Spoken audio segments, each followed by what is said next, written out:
Soyayyar kice take mini yawo ni dai. Ka bani labari. Dukkan rayuwa tana son sirri sai dai. Ka fata alkhairi. Komai na wasu kina nan zaye daidai. Kana da kyan tsari. Ya zane fushi da mai suka amma dai. Ka jure yin tari. Ya dukkan wanda babban baya daga girma. Ka ce da shi yaro yake. Yare da lafiya ba ma gaza nema. A zuci tasirin yake. Kifi na ganin ka to kai mai jar koma. Ruwan iya gwiwa Shin yake. an tashi lafiya sarkin hada gulma. Batun da inganci yake. Joju ya kira saya sai ke mini tsalle. Gaban ka zan taka.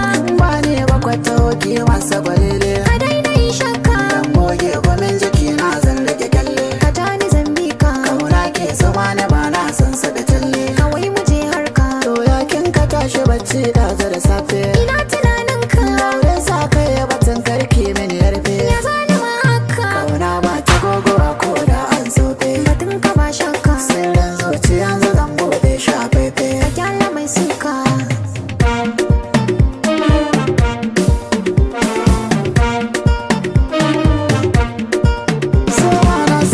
Da neja na san na mace ya hankali gare akwai rabo mai kallo zai taka dandali. Kauna ta shige cikin zuciya ta zauna da galgali. Wacce nake waso tana yi min so mai kyawo da tozali.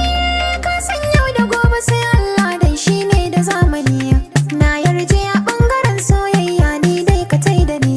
Bana tantama ina son ka kawai ni dai kula da ni. Kar wata rana ni da kai mun saba kai min ni lahani.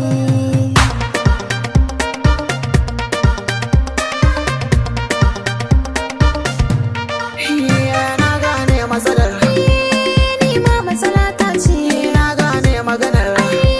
Ni ma magana ta ce. Ni na mace inuwar. Ɗan aika dara ta ce. Har na yi kira sakon ne saurari kalamai.